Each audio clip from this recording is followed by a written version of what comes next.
Selamat pagi saudara, apa kabar Anda pada pagi hari ini? Tentunya berjumpa kembali bersama saya Susyanisa dalam Sapa Jambi, di mana hari ini kita sudah kedatangan narasumber sosok yang luar biasa sekali. Langsung saja kita sapa dulu Kak Gina. Selamat pagi Kak. Pagi. Apa kabarnya nih hari ini? Alhamdulillah baik, sehat. Tentunya pada pagi hari ini saudara kita akan membahas seputar UMKM di Jambi, di mana UMKM Jambi saat ini telah naik kelas. Nah, salah satunya ketuanya ini ada Kak Gina ya, Ketua UMKM naik kelas untuk di Jambi sendiri. Nah, saat ini kan kita juga sudah mengetahui untuk produk UMKM ini sudah menggunakan digitalisasi. Nah, pemirsa penasaran seperti apa? Langsung saja kita berbincang bersama Kak Gina hari ini, yaitu pelaku UMKM sekaligus ketua UMKM naik kelas untuk Jambi ya Kak. Nah, sebelum kita ngobrol-ngobrol nih Kak, apa sih yang membuat Kak Gina nih pertama kali jatuh hati dengan UMKM ini Kak? Iya, jadi sebenarnya awalnya dulu mungkin bisa dikatakan tidak sengaja, disengaja juga lah ya, bukan nggak sengaja ya. Jadi awalnya berkarir sebagai karyawati BNI, terus kita resign, terjunlah ke dunia perdagangan. Tapi sebelumnya pegawai bank? Iya, 5 tahun kurang lebih, kemudian terjun ke dunia perdagangan. Setelah itu akhirnya berbaur kan bersama trainer-trainer yang lain, diawali dari organisasi muslimah dulu awalnya. Terus akhirnya berkembang sampai hari ini, dan akhirnya saya hari ini sebagai Ketua Asosiasi UMKM Naik Kelas Provinsi Jambi. Di samping lembaga-lembaga UMKM lainnya, banyak banget sih sebenarnya. Berarti sudah menjadi asosiasi ya, asosiasi, untuk pelaku UMKM sendiri. Betul. Kalau sudah asosiasi ini berarti UMKM Jambi ini sudah tidak main-main lagi. Tidak hanya mungkin di kancah provinsi kita saja, tapi udah nasional juga. Bahkan mungkin global juga ya, kan ada kegiatan ekspor juga di sana. Nah, terus yang melatar belakangi Kak Gina ini bisa langsung terjun ke UMKM, memutuskan resign dari perbankan. Karena di bank itu kan basicnya orang kan pasti aduh ini banyak duit nih. Gitu. Tapi bisa beralih ke UMKM. Apa sih yang melatar belakangi dan bisa yakin dengan keputusan itu? Jadi sebenarnya beralihnya gini, dari kita bukan trainer jadi trainer gitu ya. Kadang-kadang power of capopet itu ada juga bagusnya gitu kan, karena kita biasa punya penghasilan sendiri, terus tiba-tiba harus di rumah hanya mengurus anak, itu kayaknya hati itu berontak ya. Jadi awal-awalnya memang kita belajar dagang dulu, jualan baju kan, perempuan itu rata-rata jualan baju dulu lah. Pegawai setelah berhenti baru coba-coba berdagang. Perempuan ini kan hobinya fashion ya, jadi kita kan pengennya tuh usaha itu yang passionnya sama. Kebetulan passionnya fashion, ya udah akhirnya waktu itu jualan baju merangkak dari cerita Tanah Abang, Tamrin City, akhirnya branded, dan akhirnya lama-lama kompetisinya semakin ketat, ya beralih jadi usaha kuliner, berkembang sampai sekarang akhirnya punya perusahaan digital, perusahaan ekspor dan kafe. Perusahaan digital, ekspor dan kafe. Ini gila. Di sosok perempuan ya, karena perempuan itu biasanya ya udah satu-satu aja. Ini sampai 3 bidang yang kakak lakonin. Itu berat nggak sih Kak? Sebenarnya gini, itu semua berproses. Tiba-tiba saya seperti hari ini bukan ujuk-ujuk atau simsalabim atau abrakadabra ya, tapi prosesnya panjang. Saya itu keluar dari BNI tahun 2004. 2006 mulai berdagang kecil-kecilan, dan sekarang sudah 2022. Ya udah lama ya. Iya, jadi prinsipnya itu tadi, nggak apa-apa kita berjalan pelan-pelan, tapi jangan pernah berhenti. Itu sih prinsipnya. Kalau nggak begitu ya saya nggak di posisi hari ini, nggak pernah terpikir bakal punya perusahaan digital, bakal ada berkecimpung di dunia ekspor juga, punya kafe, apalagi saya dulu taunya nggak bisa masak ya, terus punya kafe sendiri, dan itu memang kita yang masak, kita yang eksekusi. Itu benar-benar gitu. kakak yang masak? Iya. Nggak pakai orang gitu ya? Pakai orang, tapi maksudnya kita yang punya resepnya, kita yang eksekusi resepnya gitu loh. Nah, dengan kurun waktu yang begitu lama ya, hingga saat ini 2023, pasti ada suka duka dan kendala dong Kak ya? Tidak mudah untuk mengembangkan sesuatu gitu kan. Apalagi kalau kita modal yakin aja itu pasti ada pasang surutnya.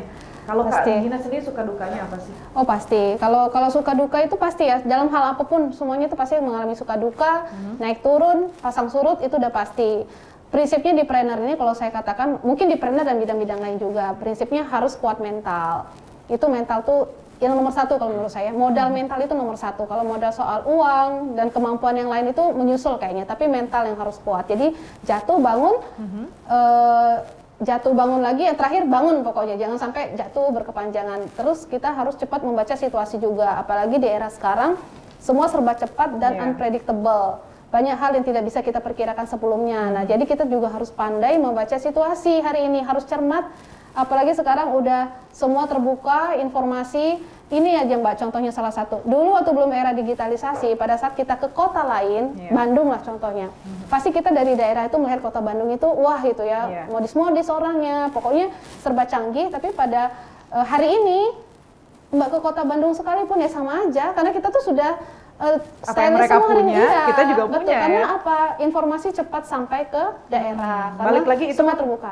Pengaruh digitalisasi. Ya, nah, Kak betul, Gina sendiri pun serba juga terbuka. berkecimpung di dunia digitalisasi. Iya, benar. Terus kita membahas juga kaitannya dengan UMKM naik kelas yang berbasis digitalisasi. Betul. Kenapa sih Kakak bisa terpikir itu, dan juga Kakak sebagai ketua ya untuk Jambi sendiri, susah nggak untuk mengembangkan itu semua? Jadi gini, hari ini tuntutannya adalah era digital sudah mengharuskan semua pelaku UMKM untuk masuk ke dalamnya.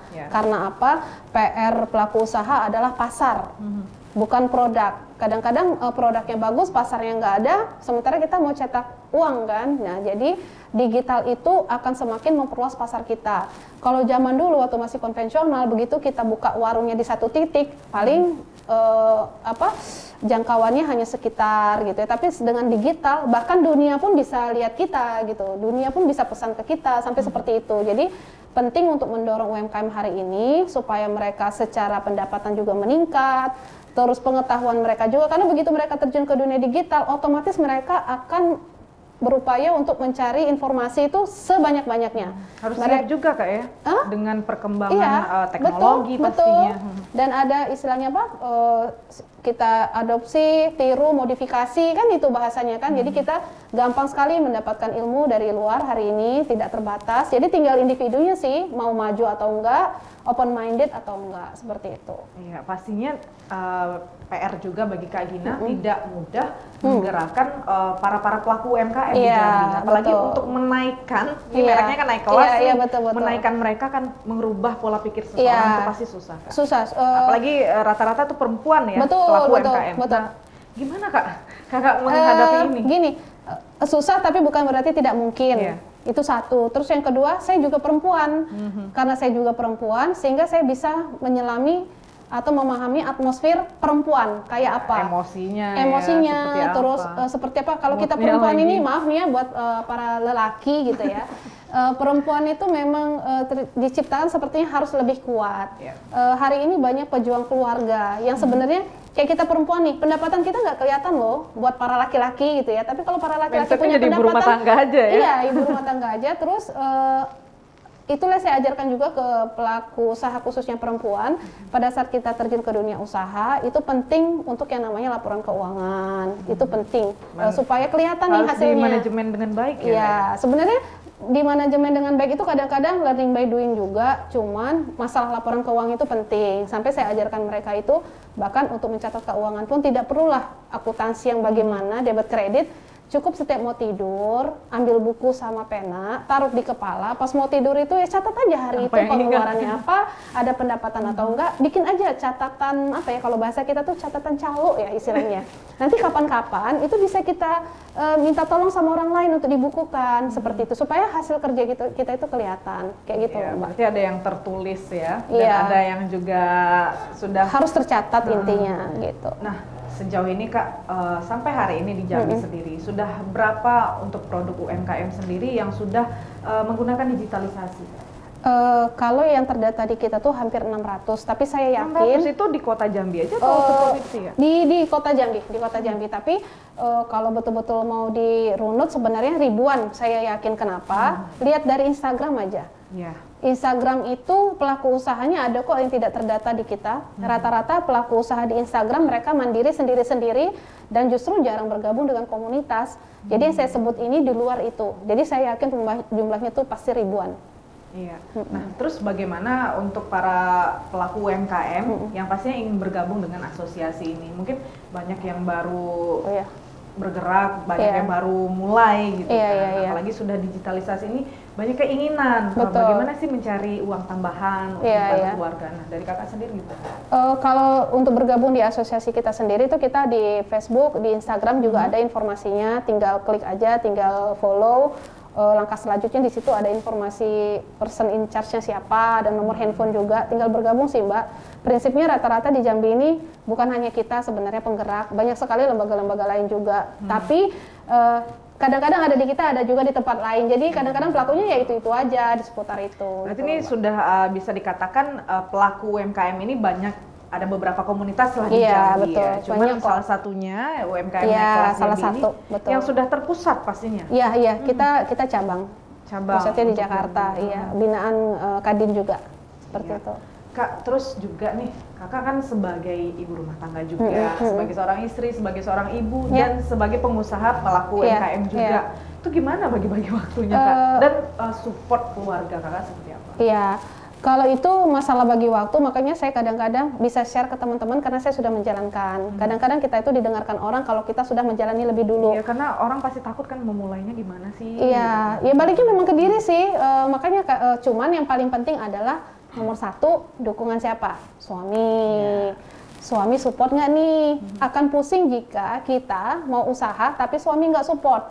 Misalnya keluar rumah terbatas.